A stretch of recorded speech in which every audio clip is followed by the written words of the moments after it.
hopefully interactive meeting where you get to talk to the SBA members. You could talk with FEMA members that are here. You could talk with our staff members that are here. At first, you're going to hear about the long-term recovery from Daniel Tomczak from FEMA, as well as Madeline Gorman and community assistance departments of FEMA. Then you'll hear from Frankie, and I can never pronounce your last name, Frankie Kopacik. The R is silent, Kopacik. And some of our members are back there from the director heads are back here to fill you in basically where we've come in the last year, where we plan on going, our long-term recovery. After that, there'll be a facilitated discussion and some community feedback that you'll be able to walk around, interact with people, look at some of the stuff we have on the wall. So if you have any questions, feel free to reach out. Like I said, most of our council members are here. Myself, our staff is in the back. When they're done giving their presentation, I'm sure they'll be available for questions. So looking forward to it. And tomorrow at 10 a.m., we'll be doing this all over again for those that maybe aren't watching tonight or can't be here in person tonight. So feel free to come back tomorrow if you can't make it today, and we'll do this all over. Again, thanks for coming.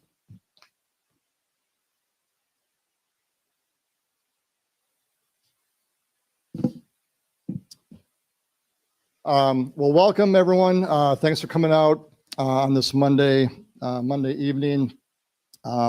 My name is Dan Tomczak, and my coworker Madeline Gorman. We will be presenting today. We're going to try to keep our talk about 25 minutes, and then we will hand the podium over to Frankie to talk about some of the projects that are going to be going, or that he's working on, or he's involved with right now.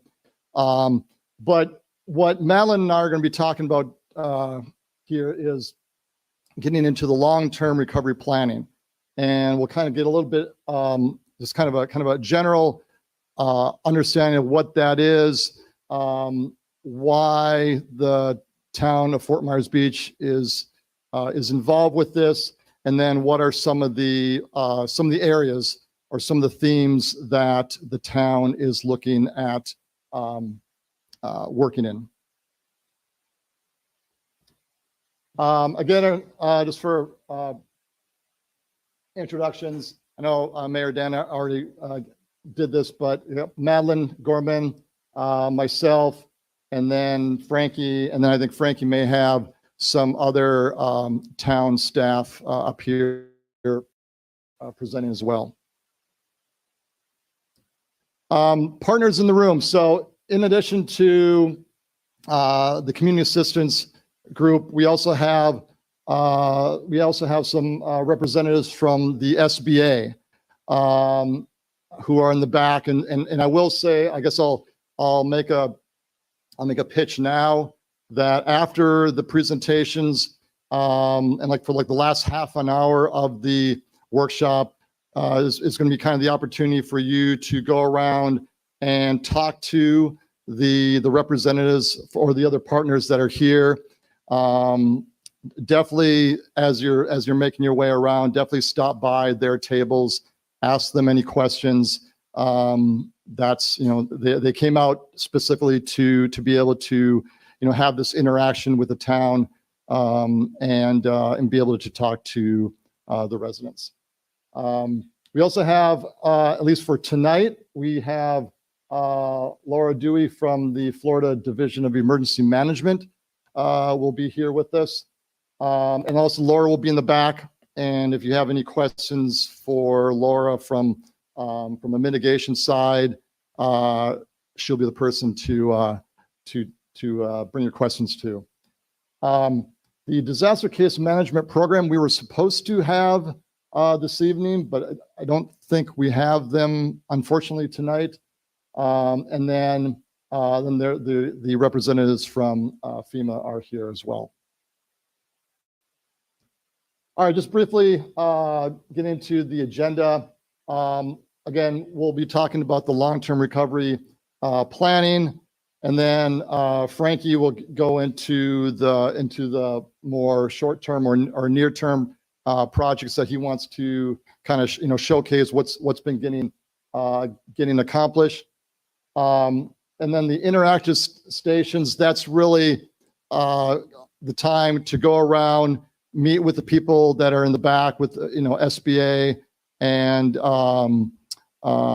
FDM and be able to talk to them. Also, everyone, I think, was given stickers. Yes, everyone got their stickers. So there will, during this interactive stations time, we have 6 posters up in the back on kind of project themes that the town of Fort Myers Beach has been is looking into, and we want for you, and I know you've done this at other workshops where you go up with your stickers and you put your stickers on the themes that are of interest to you or that you would like to see the town move forward with.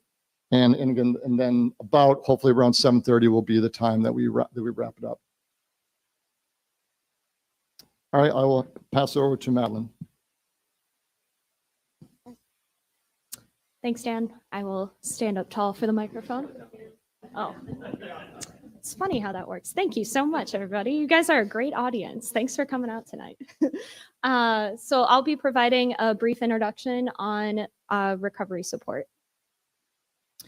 Okay, so Dan and I are from the Community Assistance, and our mission is to help enable local governments to effectively and efficiently carry out community-based recovery planning and management, as well as support and create local programs that support recovery planning and management. So we think recovery is successful when it is federally supported, state managed, and locally executed.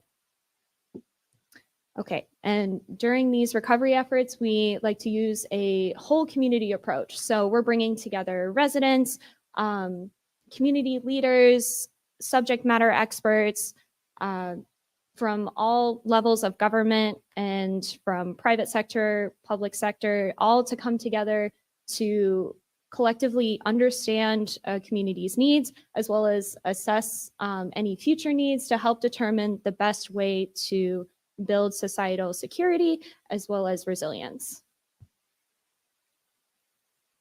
So obviously a big part of this whole community idea is leveraging partnerships. So we are working with the town of Fort Myers Beach to leverage local, state, and federal partnerships in order to leverage that expertise from all of these different partners in order to inform recovery in the future. Recovery coordination. So at the request of the town of Fort Myers Beach, we've been helping coordinate all of these partnerships in order to engage in a recovery needs assessment that will inform a long-term recovery plan. Okay, so taking a look at this recovery continuum, we're going to have a presentation in a little bit from town of Fort Myers Beach that's going to cover this first red arc here in the short-term recovery, but what we're starting to focus on right now is the long-term recovery. And you'll see this green arc here, it starts during short-term recovery. And so we're starting to think now about what long-term recovery means for Fort Myers Beach. Okay, so the purpose of long-term recovery is to engage all of you, members of the community, to create a vision, goals, initiatives, and start thinking through what kind of projects we might want to invest in as a town to eventually create a long-term recovery plan that communicates those visions, those goals, and those potential projects that we'll want to invest in. So again, that recovery plan, it's going to document the damage sustained by the community, identify some potential community gaps and needs, and then start identifying those potential projects. What we really want to ask is not just what Fort Myers Beach is going to look like in the next 6 months or a year, but what do we want our town to look like in 5 years, in 10 years, in 20 years, and make sure that we give this process an equitable chance. So it's not just the loudest voices in the room that are going to be heard, it's all of you, so that we really take a whole community approach. All right.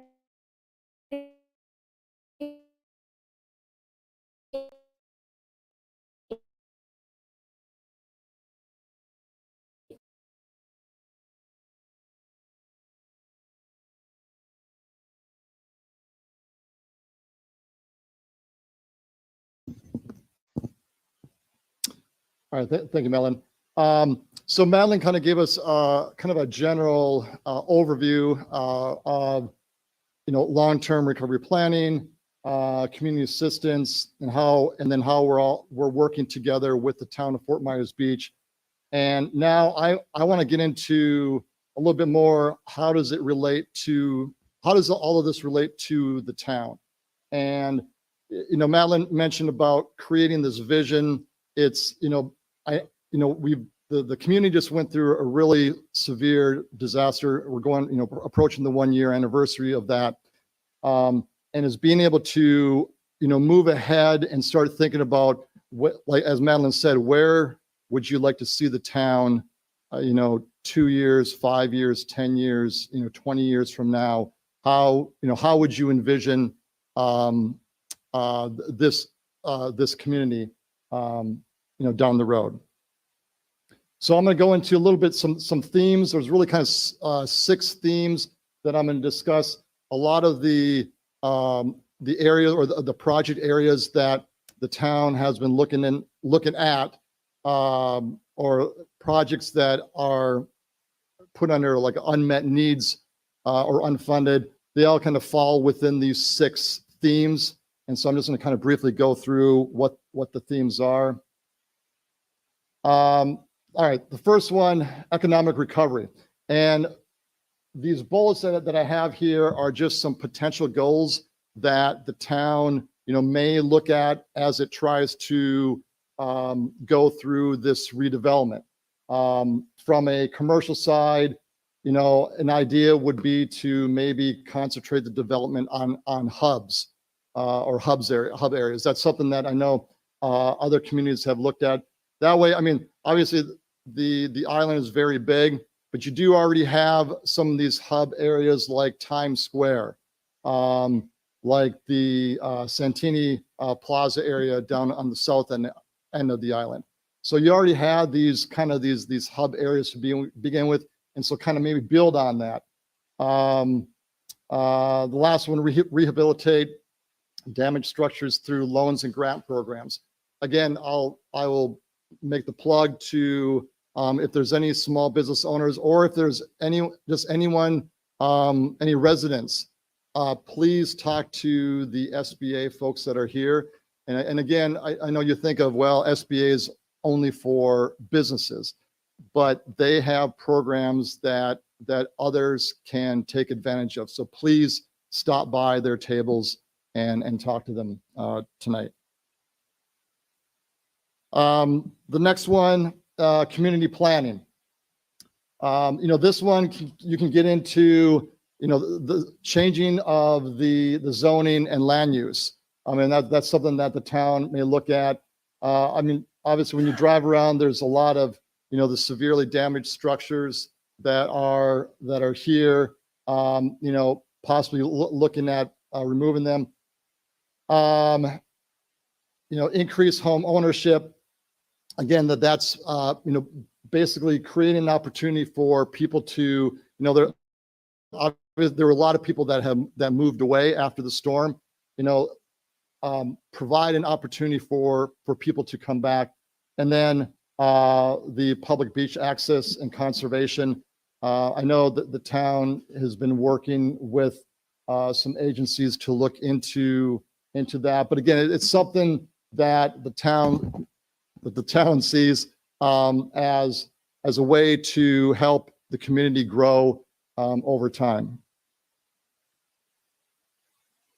All right, the third item is health and social services. Making improvements to public safety, expanding the EMT services, urgent care. I know that the photo on the top is the former urgent care. Maybe looking at a means to try to bring back some type of medical services to the island versus having to, cross the bridge if you needed anything. Expanding elderly care and senior care resources. Sometimes that, when after an incident, there are certain social services that might be overlooked in helping the community move forward. And so it's just kind of making sure that we can look at those items. And then last one is investing in different childcare facility or operations here on the island versus having to cross the bridge and find those services elsewhere. All right, housing obviously is a big item for and looking at how the town is going to grow over time. What types of housing developments will be built? Will we continue, or will we want to have these single family homes kind of create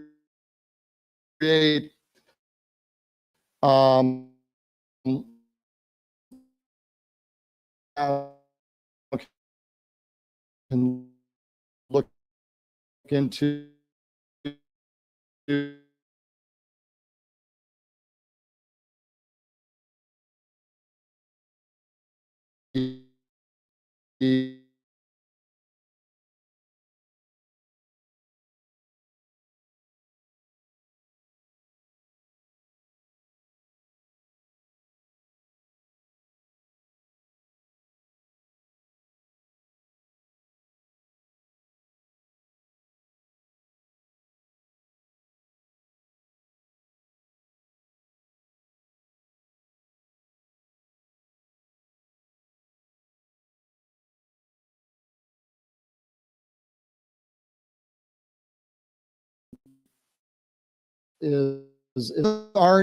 these aren't by no means are these items that the town at. They're just items that the town could potentially look at as the town moves forward with its development. But again, these are some of the things, again, senior living centers to look at, having whether it's assisted living, independent living facilities here, so that the seniors would have like a permanent residence that they could have out here on the island. All right, the fifth one, natural and cultural resources. There's a lot here with the text, but there's a lot under natural and cultural resources. The redevelopment of the public parks on the island by the town. Increasing or improving the biking, walking, and paddle trails to make them more connective. We have the Blueway. There are Blueway trails, and there are signs around the island for the Blueway trail. This one on the top happens to be at the Mound House, but it's trying to interconnect them more so that there are other ways for people to get around on the island. Promote the local art scene with murals, public art, having events at art galleries. I know that the photo in the middle is taken, like I said, at the old restaurant that used to be down near the pier. But again, it's just an example of ways that public art could be introduced in. Restoring the beaches, dunes, natural shorelines. I think a great example was the engineered dune that was constructed to help. And I think from the latest storm that passed through, we saw the benefits of having that. And then lastly, expanding cultural resource programs. At the Mound House is a perfect example of that, and being able to expand the different programs, through the Mound House would be, again, having the Mound House here is a great resource, and so looking at ways to tap into that resource to create some opportunities. And then lastly, infrastructure, and this is definitely the big one when you look at the projects that the town is interested in doing, you know, a number of them are related to infrastructure. You know, looking at the traffic and parking improvements, you know, how could the town, you know, make some changes with that? You know, dredging the canals. I know that is a big issue for this community, and I know that, you know, the town has been looking into ways to be able to address that. Stormwater and flood management improvements. I think the town's been looking at make the swales, the swales around the town. How can those swales help to capture and direct the movement of stormwater, in wastewater and drinking water system improvements, and then, you know, strengthening utilities, cellular communications.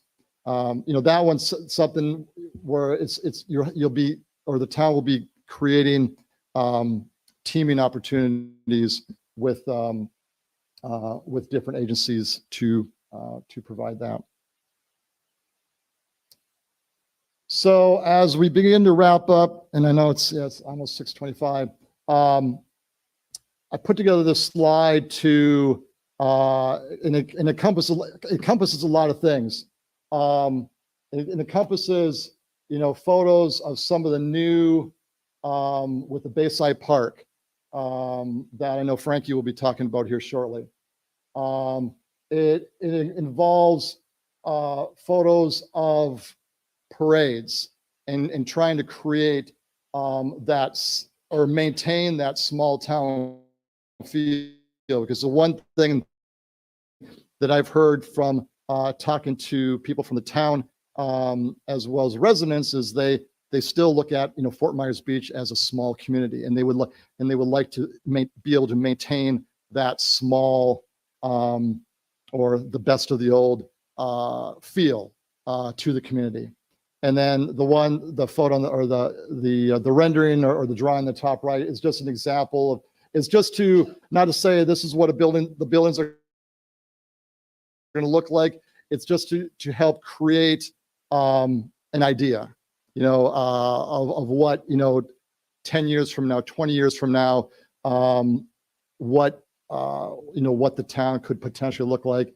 Again, it's really just to kind of give you a general idea of what it is. But, you know, Madeline brought it up earlier about, you know, the whole idea with the long-term planning is to help the town create a vision of where the town would like to see itself move to as it goes through the redevelopment that it's going to be going through. And with that, I'll say thank you for coming out today. I know I'll be passing the podium here over to Frankie. A couple things I do want to point out. So in addition to, after Frankie gives his presentation, and we'll kind of open it up and allow everyone to kind of go around the room and talk to the people in the back. Also, there are the posters with the project themes, and I want people to go around with your stickers and do your voting on those as well. And if you haven't heard, there is also an online survey that was just put live, I think just late last week. And you'll see a lot of these up around the room. And the QR code is one way that will take you directly to that survey. So if you have a phone, like I said, just look for one of these flyers advertising this workshop with the QR code. You can scan the code. You can also go on to the town's website, and there's a direct link through the website. So if you don't have a way to use a QR code, you can do that. Thirdly, we do have some actual printouts of the survey. So if you would rather do a hand version of the survey, stop by the front table, and we'll have we have some copies of the survey, some printed out copies of the survey that you can use at that. Oops, sorry, Frankie. All right, at this time, I'll pass it over to Frankie. Thank you.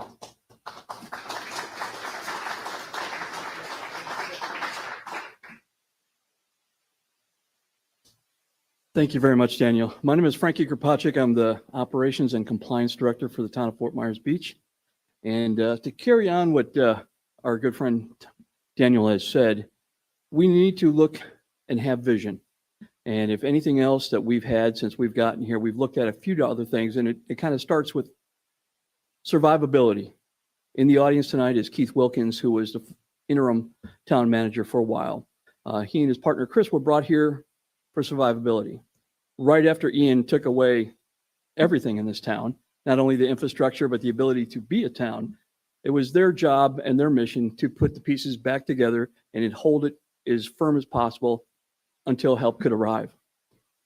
The town board got together with vision, which is also a very important word, not only for what Dan was talking about with the FEMA plan, but also in the town's outward goal.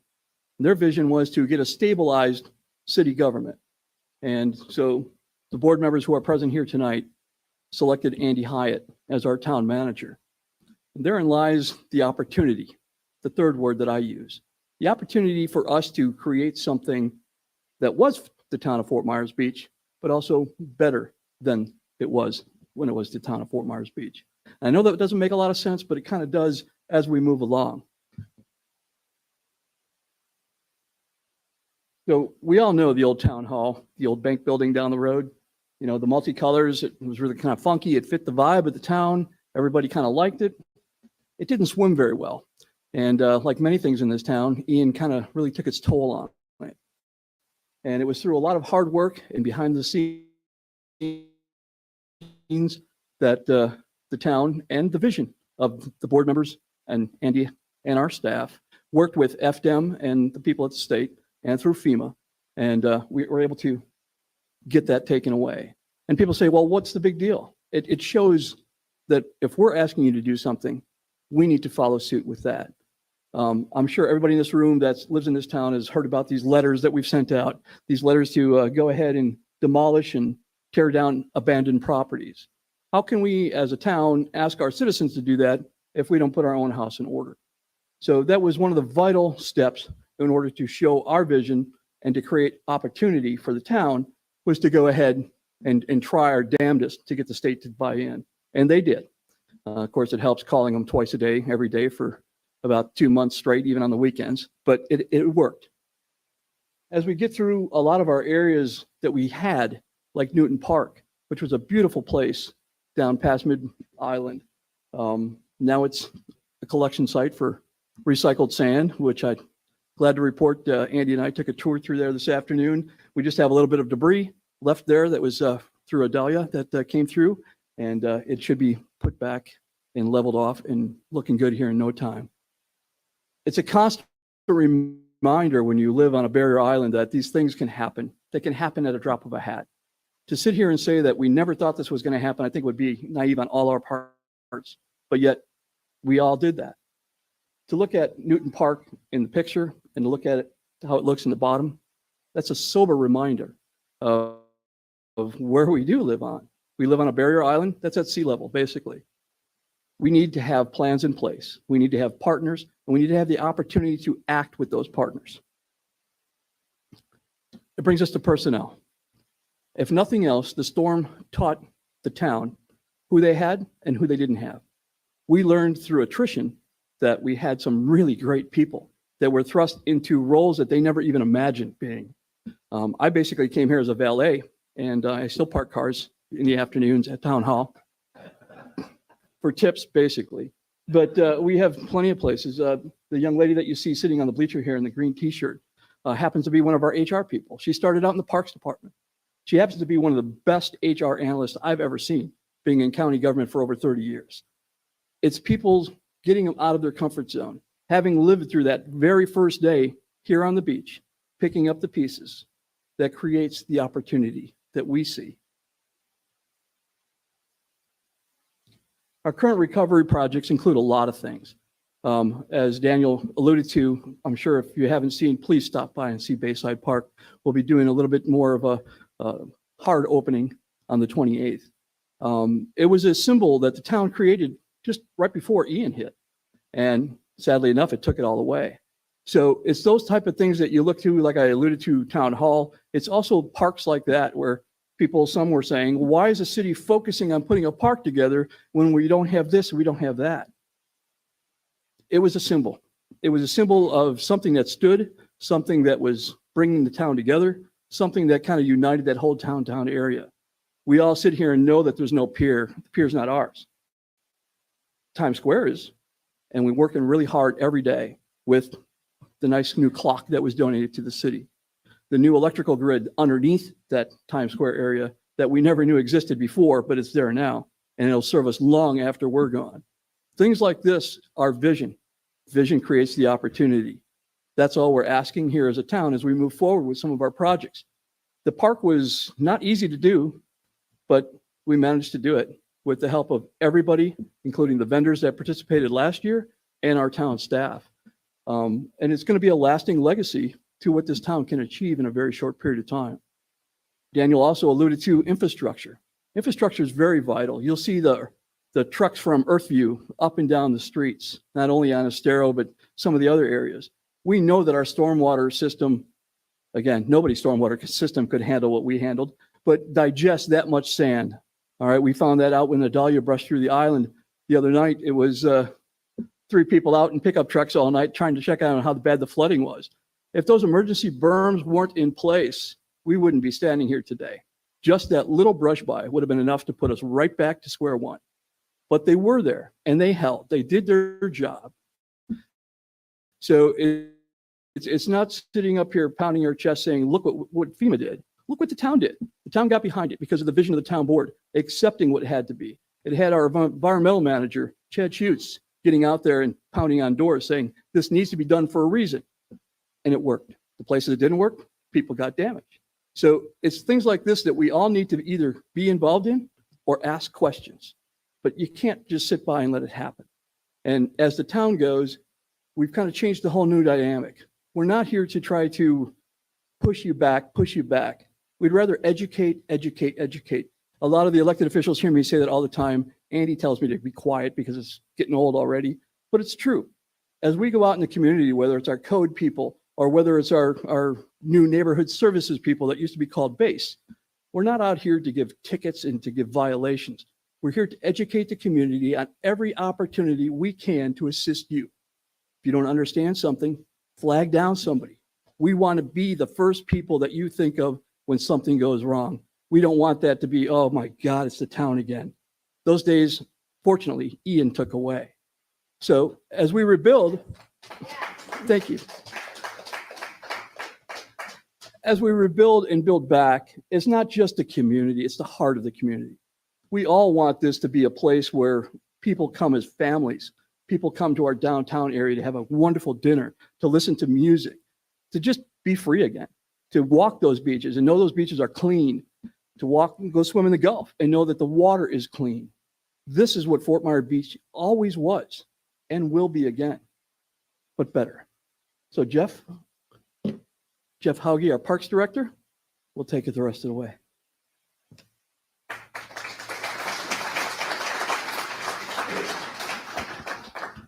Thanks, Frankie, and thanks everyone for being here. I'm just going to run down some of the recovery process that we've been going through this past year with the Parks and Rec Department, the Cultural Parks and Rec Department that fall under my leadership. One of the things with the recovery process is not only building buildings and getting that together, but having a sense of community, and that's one of our jobs is to get the facilities open, have a place that families can come and kids can play. And adults can work out and maybe play wiffle ball or something once we get the ball field open. So I am going to just run through my department and the properties that we have that are also in the recovery. Go ahead here. Whoop, did I go there? Okay. So the pool, I know that's been a lot of questions on people's minds is what about the pool? We see a lot of progress, and I'll talk about Bay Oaks, the rec center and the ball field that just got done. But the community pool is something we're striving to have open. It's not just sitting empty and we're not thinking about it. We are actively looking at companies that come in. I think we've had 3 or 4 companies come in. It's just the process for the pool. The equipment alone takes a while to get here. The pool itself had a little bit of damage, so we're gonna have to resurface. But the pool built in, I think, 85 or 86 needed some work. It needs some work. So it's gonna take a little bit of time to redesign some of that. But rest assured, we are hopefully getting that, or we'll be getting that open for the residents to do their lap swimming or their water aerobics, or the kids to play or have field trips come in. So the pool is not forgotten about. I know we don't talk about it as much, but we are actively finding solutions for that. And our goal is to get that open as quickly as we can. We have reached out to a couple organizations in town to see if we could use their pools and run our programming out of that. We haven't had any luck so far. But we are looking and actively looking to get recreation activities for our residents on the island. The ball fields. If you haven't driven down that way to Bay Oaks, I know there's not much down there right now, but we do have a brand new Little League field. The Bay Oaks Little League field was completely, it was a disaster, a debris site. It was the horticulture site for the recovery plan. So what we had to do was we had to dig out about 8 inches of dirt and get all that debris out of there, screen it, and put it back on. We had help from, we had a grant through Major League Baseball and Scott's, and we had gotten donations from companies like 7-Eleven to finish that project. Unfortunately, we got the grass in. We had the re-grand opening ready, and I think it was that day or the day after Adalia hit. We had about 1.5 feet of water on there. Most of the field did well. We had a few spots that sunk in with all that pressure on there. So right now we're getting, I know you can see a little brown spot in the infield in there. We're repairing those and having those open and have the re-grand opening in October. And that field will be just a hub. We're going to have our Fright Night. We're going to continue some of the traditions of the town. We'll have Fright Night on the field and surrounding the field. We'll hopefully having Fort Myers Beach Little League have a league going even this fall. So it's going to really be a hub. We can have concerts and movies, and it's just a great green space before we get everything else opened. The gym, so the rec center, that is currently being under demo. We're working on it. Our open date is still, we're looking at November to get it in. And that coincides with hopefully the school being open and us being ready for those kids for Club Rec, the after school program, having a before care program now that will start once that's ready to go. And so they can have a spot to come after school. I talked to a number of parents that just said that, some of them are leaving at 1:30 from work just to go get their child. So it'll be a big push to get that open and all of our facility open for those kids. The other part of the rec center obviously is the weight room and the cardio room. We already have, hopefully on Monday, we'll get the approval to order our brand new cardio and weight room equipment. So I know it's something that maybe needed to be updated a little before the storm. And I guess the storm helped us get new equipment. So that's good. So that'll be open hopefully in November as well. And we'll also have leagues and boss programs and things that were associated with the boss program, game days, field trips, where you can come in and use that as adult programming. Like I mentioned, wiffle ball, maybe wiffle ball leagues, kickball leagues on the little field. It's hard to do a softball league sometimes because the fences are pretty short, but we want to try to encompass and get the adults involved in our programming as well.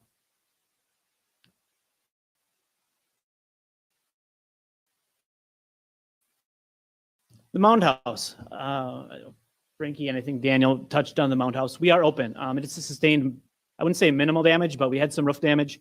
We had about 2 or 3 inches of water in the Mound House. The Calista knew how to build it up to protect it. So we had very little damage to the actual Mound House, some ripped screens, but we were open in, the grounds were open in January. They continue to be open. We have a lot of activity out there. The observation pier, there's been a lot of people fishing, and I heard fishing's good out there. I brought my son out too to fish out there, so we had a few. The museum store is also open. tours are going on, and the museum reopened in April. The only thing with that is the underground exhibit portion of that sustained. There was water all the way through it with storm surge. So we had to do all the electricals done. We're waiting on a structural engineer to come in and make sure that the shell wall is safe to allow tours to go through there. Once we do that, we'll be ready to open. We won't have the AV right here where it talked about the different levels, but we have guides that'll come in and prepare that and get the information to the residents and the guests of Mound House. But the beautiful spot right now. It's one of the very few green spaces on the island.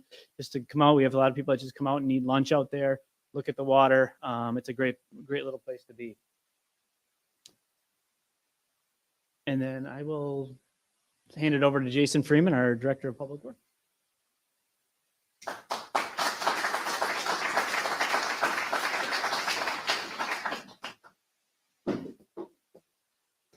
Good evening, everybody. My name is Jason Freeman. I'm Director of Public Works here for the town of Fort Myers Beach. Been with the town for about 5 years now, so kind of seen it through before Hurricane Ian and afterwards. So just grateful to be part of a team here. We're going to go over just a couple of the big projects that we had. I know Frankie and Daniel have already touched on it, but Bayside Park was one of those major projects that we just finished about a month before Hurricane Ian hit. And so that was one of the big priorities, is at least just getting that accessible again and open as quickly as we could. We had a lot of vendors come together, a lot of people from the community, and it really, I think, turned out great. We still have some final touches on it, some punch list items, but I believe we're planning on that event coming up here in about a week for the hurricane anniversary, which we can kind of get that officially open to everybody. So that covers Bayside Park.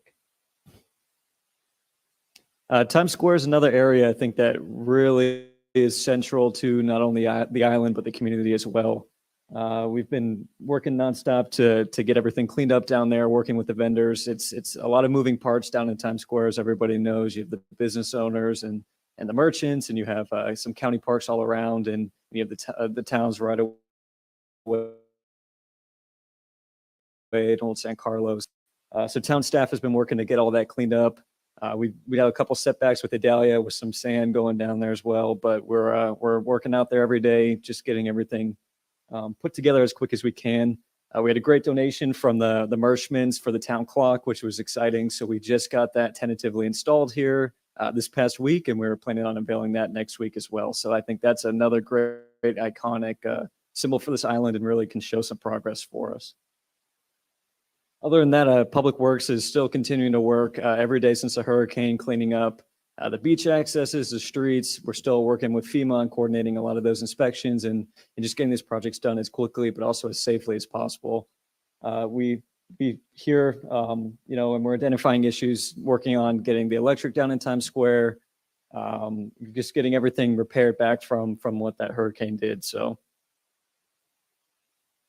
Another big project that we have from the utilities and the stormwater side is the Stormwater Cleanup. I believe there's some projects that we had in running before the hurricane.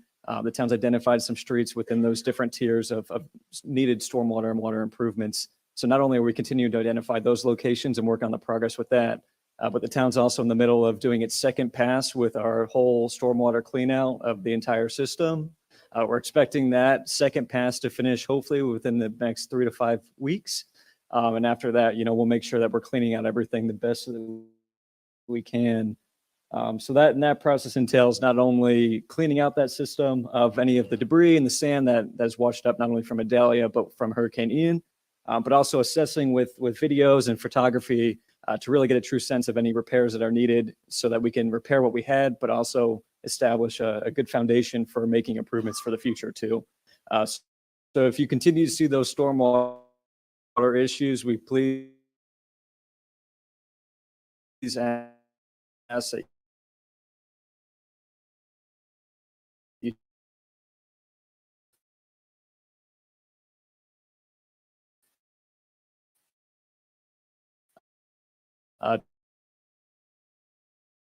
to really improve the infrastructure.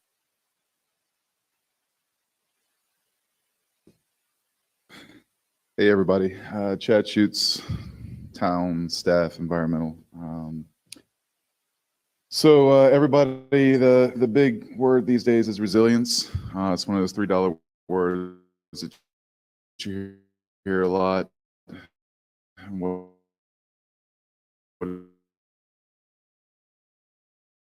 does it mean? Our sea level rise. It's bigger, stronger storms. And what do we need to help protect our upland properties is a more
One is it going to be a step in the right direction? 2, is it going to be better than it was before? And that is our ultimate goal. You know, Bayside Park was great. The mayor and Andy all referred to as low-hanging fruit. It was an attainable goal in a very short period of time if we put all our minds together. And what it does is it gives you a lasting look downtown. Downtown's rebuilding. All those businesses are trying to come back. And at the end of that street is a kind of like a beacon of hope, more or less. It can be done. It can be done in a very short period of time if we all work together. And that's what the town of Fort Myers Beach has to become. It has to become a group of people that are assembled for one common goal, to treat each other civilly, to get along with each other, and to make it a great place to live. And that's where Andy, the rest of our staff, myself, are committed to doing that each and every day. If you have any questions for any of us, please don't hesitate to ask. We're not going to fix it overnight. We're not going to sit up here and beat our chests and pretend that we can. But there's always a solution. That's the one thing that I preach each and every day. It may not be the right solution, but there's always a solution, something that we can work towards together. Thank you.